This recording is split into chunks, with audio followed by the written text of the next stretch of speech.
Hey, I'm Randy Younger, New York City's go to film enthusiast. Every week, I dive deep into the world of cinema with special guests from the New York City film scene. Whether I'm interviewing industry insiders or comparing the latest releases, there's always something for every movie lover. Join me as I explore the magic of film and discover what makes these movies unforgettable. Hey guys, Randy Younger here. Under the radar, bringing movies and people together one frame at a time. And with me today, I have one of my favorite people in the world, a very good film critic, Mr. Tyler Michael. Welcome back to the show, Tyler. Thank you, Randy. And the feeling that you have about me is mutual to you. Oh my God! Every time I hear that, it's so special, and Likewise. it's like the first time I'm hearing it. So thank you, sir. Thank you. We have a lot to talk about today. The Tribeca Festival has officially concluded today, and it was just a great festival. And a lot of great movies, a lot of good times were had by all, a lot of great celebrities as well. And today we're going to be discussing three films, two features and one short. And I'm just very excited because these are all very good, very different films, and they really showcase and highlight the wonderful magic of film through this festival, which has been going on since the early 2000s. It was formed, I believe, in 2001, 2002 by Robert De Niro and Jane Rosenthal, sort of, I guess, in response to 9/11 to try to get people back in the theaters, bring back some more cheer in a very difficult time. Tyler, I'm just curious, have you ever been to the festival yourself? I know we're going to be discussing films, but have you ever been there in person? Not 100% sure. I've been to a film festival before, but I'm not quite sure if it's Tribeca. I Okay. have to check in with my buddy Max with that because it's been a while. He's the first one to ever take me to a film festival. So, Hmm. Cool. All right. Well, today we're going to discuss these films, and I'm just really happy that it's you that we're talking about them because you're one of my favorite critics. You know that. you too. You too. And so let's go right into it because there's a lot to unpack here. The first one I want to discuss is a lovely dramedy called Horsegirls. And this is a strange one. It's about a mother played by Gretchen Mol, who is basically she has cancer, or they say it's an uncertain diagnosis, but she's going in for chemotherapy and she's having a really, really tough time. She has an autistic 22-year-old daughter named Margarita, played by a great Carrier, excuse me. And the film is basically the relationship between mother and daughter during this difficult time.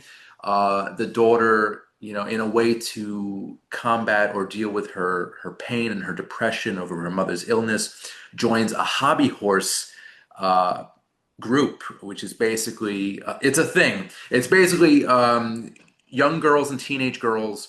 They basically have a fake horse. It's a horse head attached to a stick, where they basically emulate actual equestrian activities like galloping and jumping. And obviously, it's a very safe activity. And the daughter, Margarita, basically embraces this sport and is accepted by this small community while her mother is suffering. And it is just a beautiful film. It's the one word that comes to mind is endearing. And I love the performances. I love the story, and it's just really heartfelt. And it's one of the best films I've seen of the year so far. So Tyler, how about yourself, sir? What did you think of Horse Girls? Well, I have to give it credit for this. I think it's well acted.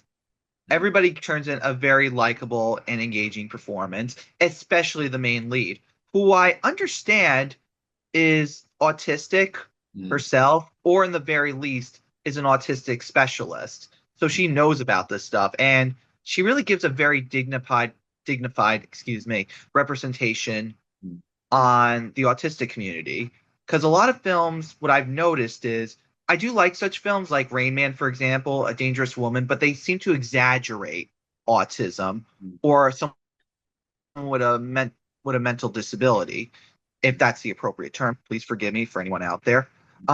With this film, I didn't get that. They treated her just like a average human being Yeah. who just has a few quirks and just a few special needs. She doesn't like go. I'm not saying there aren't people out there that have autism that don't go over the top or or become a bit rash at times, but for the most part we have a very serious and again dignified representation of an autistic woman that's coming from someone that definitely understands how they are. When I look at films depicting people who have autism, I try in the very least understand, Hmm. what they're trying to do Right. and try to see how authentic it is or how much heart and effort was really put into it. Now, with that said, as I commend the performances, I commend how they wanted to give a proper representation of people with autism. My problem is the film is very by numbers. There Mm. was no surprises in this film whatsoever. I could predict every single twist and turn that was happening to me. And I'm Oh. not trying to be a downer about it, but this film did not surprise me just once.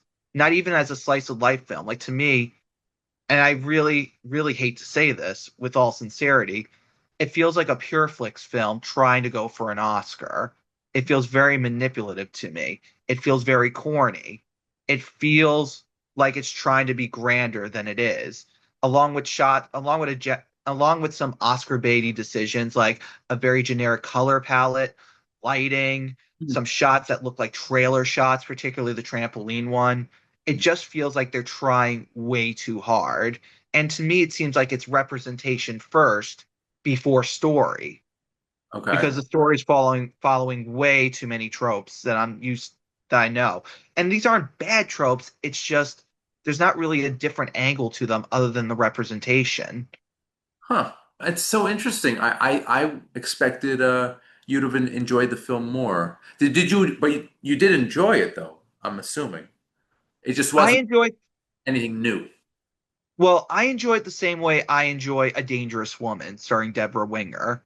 Okay. It's the performance that I think makes the film because everything else about it just feels very safe, been there, done that, very, grounded, Hmm. not taking any chances. It just feels very ordinary to me and just feels a little too pretentious for its own good. Hmm. Like just trying to be a little more again Oscar baity. And Yeah. there are even some decisions that I was thinking to myself, wow, why didn't you go with this? Like remember the scene where we go inside her head on how she feels about jumping for the first time in that class? Hmm. Yeah. We got a visual representation of how that feels, and yet the film doesn't really do it that often or hardly at all. It does it like maybe once or twice, but we never really get to feel like we're going inside her head or trying to visualize how she feels and sees, which I thought would have been an interesting angle if they went all the way with it. Yeah. Plus, on top of it, oh, go on. No, no. I guess I agree with you that the film is pretty simplistic. It doesn't really, offer anything new or innovative. But I think at the core, it really is a lovely story of this mother and daughter. Oh, And the chemistry is wonderful. yeah, and even if it's not breaking new ground, I think it offers a relatively solid story and something that I would even say families can enjoy. I think it's a very heartwarming tale, and it really highlights, the plight of these two women. The one who, is going through chemo, the other who is trying to find her identity. She's trying to establish herself as an adult at 22. I think these are very strong themes, and they're depicted very well, I think. I understand that, and it seems like I'm in the minority of this so far because a lot of audiences that I've read Mm. have been emotionally touched by the film, and good for them. If the film touches them, that's good. For me, I appreciate what was trying to do, but I think I like the performances more than I like the actual film itself. Yeah, But I would I see agree it with you on again. that one. That's where we have the common ground. I Yeah. mean, I would probably see it again, but only because of how good the main performances are, along with the rest of the cast. And one thing I want to Mm. point out before I forget Yes, sir. is another thing that just felt very odd to me was I don't get much of a struggle of her life or how people look upon people with autism. I mean, we get that from the kids, don't get me wrong, but it Mm. seems like everything in life is handed to her so easily in this movie. Yeah. You think Like they when should? she gets a job, when she finally tries out, it doesn't feel like that there's like a lot of pressure Right. or leverage. It just feels like, oh, I can do this. Boom, you're in. Yeah, It she gets that job a little too easily, I think. They should have demonstrated more of a challenge because, getting a job nowadays is not exactly an easy task. No, and not only that, it's just that I think maybe she had tried first and then come back later with a resume that she had trouble filling out, but tries to show the manager, Right. Hank. how good she actually is at the project. I think that's what should have been done. You kind of get that with the dance studio, but at the same time, it's just that I was also kind of a little iffy about it because since they're going to a competition and she's technically overage, Right. let's just say I'm not comfortable if they win or not, Yeah. It's which pretty I will not spoil what right. happens. And in that respect, it's very predictable what's going to happen in the end, but I'm not going to say anything more than that. No, I also but wanted to it was mention yeah. some of my criticisms were actually some of the there's some very good supporting characters in this movie, but they really weren't developed at all. Like, I mean, we had a little bit of the coach played by Gerard Haynes, and he had a very rich, complex backstory that they basically mentioned in maybe one or two lines, which was very disappointing. He was a great character. Also, Yeah, I'm oh, sorry.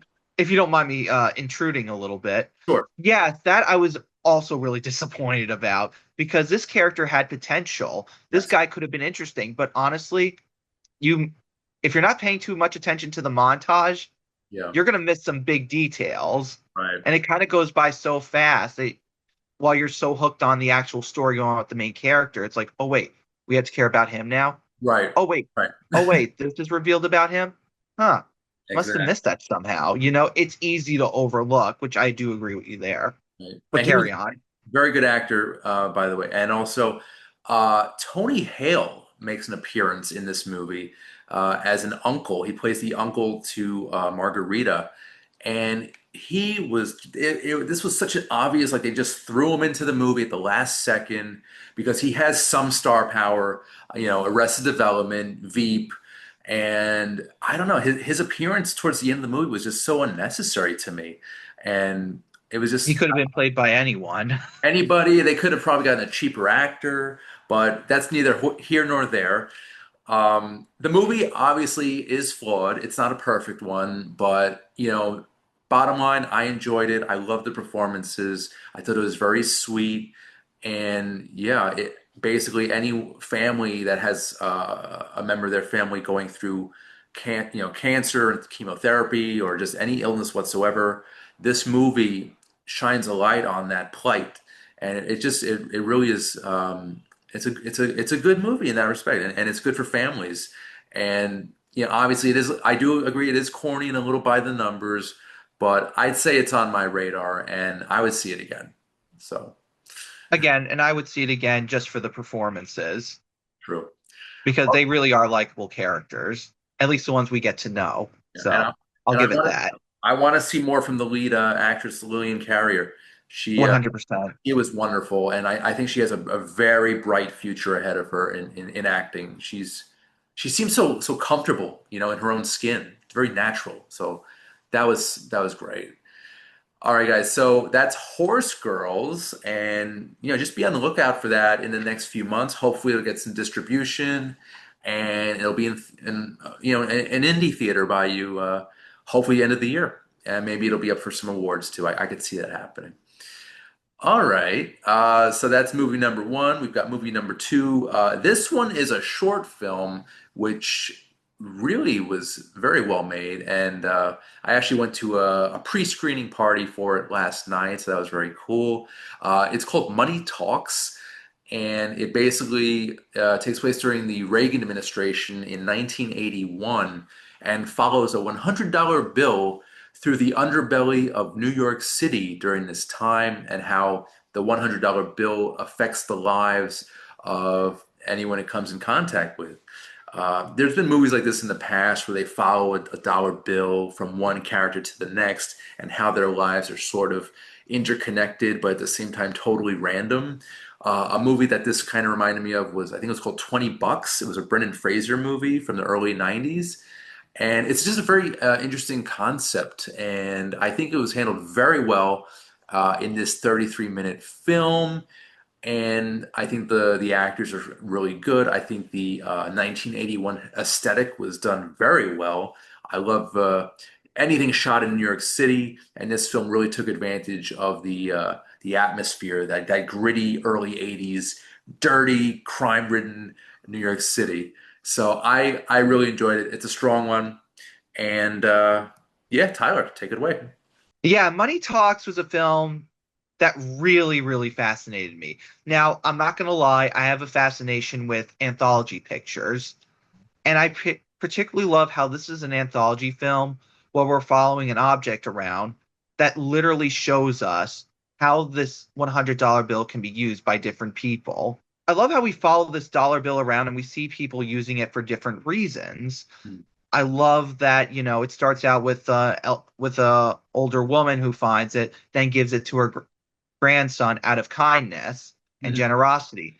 Then the kid uses it and uses it for greed, and then the store clerk, I mean, steals the money and then uses it for his personal needs rather than for his wants. And I Right. think that's a really good film that just builds and builds and builds on it with characters that are not really, told who they are by exposition, but through how a film should show a character. Actions. Hmm.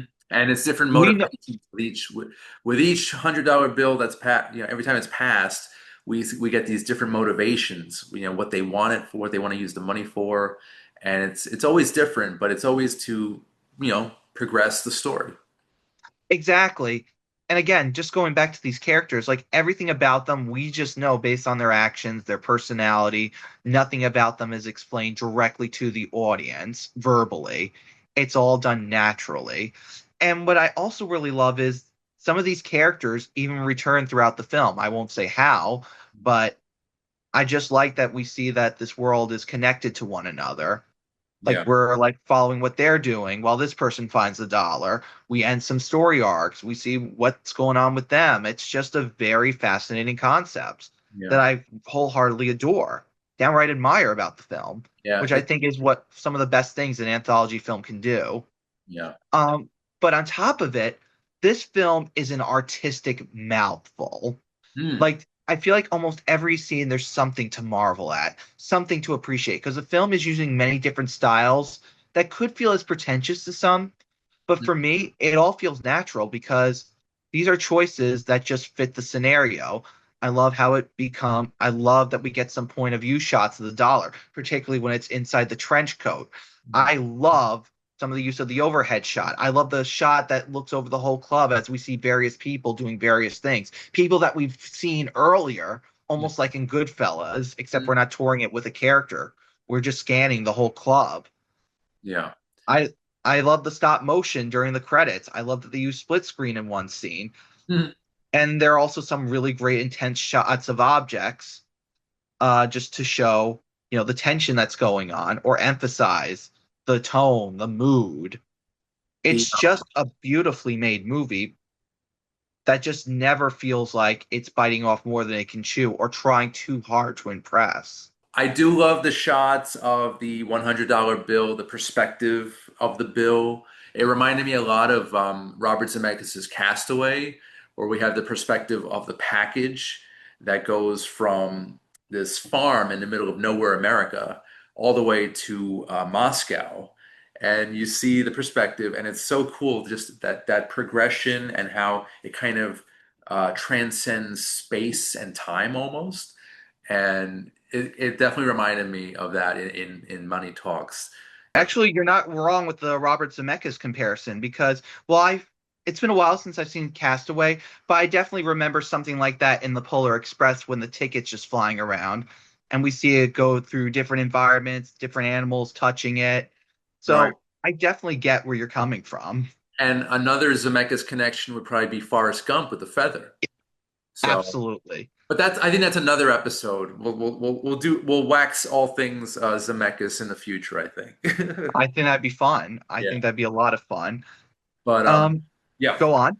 But no, Money Talks, love anthology films, love the fact that they included, like artifacts from 1981. Like they had a bunch of Star Wars toys that this kid was buying in the store. And I spoke with the director last night, and he actually said that some of those were actual toys in the box from 1981. So this was like right after Empire Strikes Back was released. So, imagine being around during that time as a young boy. Just I would collect all the fig. I mean, I collect them all anyway later on, but to have it fresh after Empire, amazing.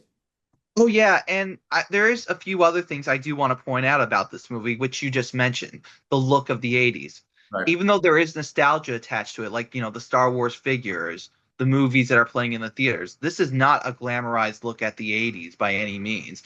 Actually, it looks like the 80s I would picture in, ironically, time travel movies like The Terminator or Back to the Future. It just seems very run down, sleazy, but still has some of that 80s flair that we miss so much about it, Yeah. which is what I really love. I really love that they went out of their way to make this a period film, while this film is also a different mix of so many other genres, like crime, coming of age, comedy, drama. Yeah. It's an amazingly put together film where all genres flow. If I Yeah. had one problem with the movie, Yes. just one problem, Yep. and I don't think this is a big spoiler, I don't like it when the $100 bill talks to the audience.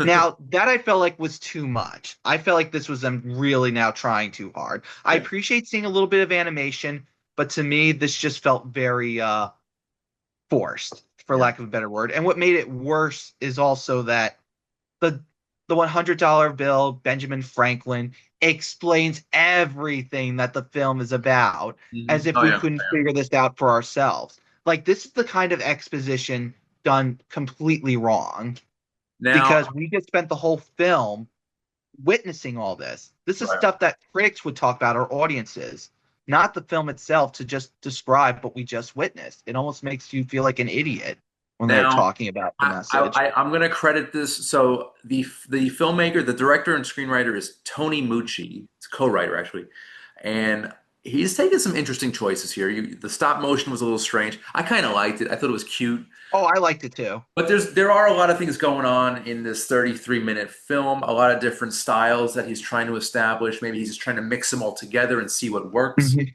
And it's a short film, so I would even wager, I predict that this might even turn into a feature at some point.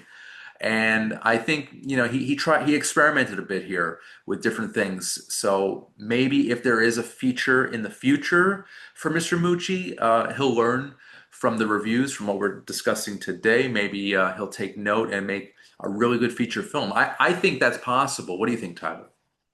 Well, if it's going to be a feature film, I don't know how I would lengthen the film, in all honesty, because I think the film, aside from that one choice and aside from the whole exposition at the ending, I think it's near perfect the way it is.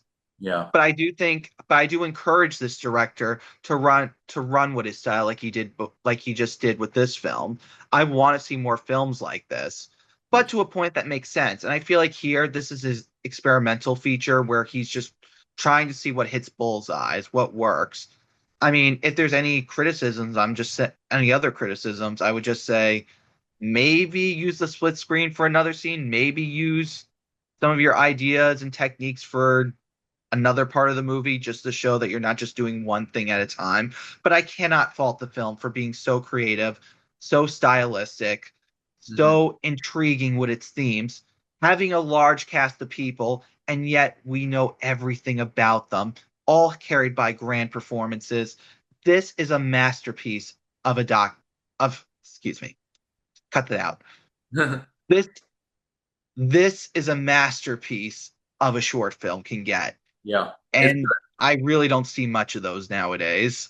Agreed. It's a strong one, and I recommend people to go see it however you can. It's called Money Talks, and check that one out. Um, so so we're running tight on time, but I did want to mention a third film. I want to kind of squeeze this one in because, in my opinion, this was the best of the three. And this one is actually produced and edited by Kevin Smith. It's called Paradise Records, and it definitely is an homage, basically, to Smith's earlier films like Clerks and Mallrats. And it follows Cooper, this young guy who runs a record store, and it's basically in danger of foreclosure, and he's trying to come up with the money to save the store. And it focuses on him and his relationships with his employees, and there becomes a hostage situation. Things go out of control. There's some drug use, and there's actually a very good soundtrack too. And I thought it was very funny. I thought it had a great script. It was very rich, and really felt new, while it kind of imitated the films I mentioned previously. It does have a very original vibe about it. And I thought that the rapper Logic, he is fantastic in this. He actually wrote, directed, produced, and stars in it, and he is just wonderful. I was with him throughout the whole movie. I wanted to see more of him actually, and yeah, it's just a wonderful comedy. It hit all the right notes. And oh, also I want to mention that Logic is the stage name of this gentleman. His name is Sir Robert Bryson Hall II, and he is so good. This is the first time I've ever seen him, and I think this may have been his debut as an actor. But I see another bright future here for this young man. And yeah, Paradise Records. Tyler, what's your take on this? This film surprised me. At first, I wasn't getting into it. Mhm. Um, what I mean by that is when we talked about the film Lenny a while back, we talked about how a film like that celebrating obscenities wouldn't be made today. Mhm. I think this film is proving us a little wrong here Yeah, because this film is relentless with its jokes that wouldn't fly by with most audiences, and for understandable reasons. right. Like it it honestly to me feels like a film directed by Quentin Tarantino with its colorful language, with its topics, with its pop culture references, that then becomes a situational film at the end of it, kind of like Once Upon a Time in Hollywood, Mhm. if it was more vulgar. Right. Not Um, only that, it almost feels like this is what Tarantino would probably make if he made the film Clerks, which this film takes plenty of inspiration from. Takes a lot of ideas, some scenery here and there. Some of those would be one's like the typical character that we relate to, while the other one's just a comic relief who just ruins the store. We have some black and white in one scene. Um, and we have title cards as right. well, where Yeah. here they make less sense than they do in Clerks, if I'm being honest. Like that's one of the stylistic choices I didn't like Mm. because they just kind of felt like, remember the last film how I was praising how many different styles and techniques it used? Yeah. This film, it still looks very good. It still acted very well. I even love how the record store feels like a character itself.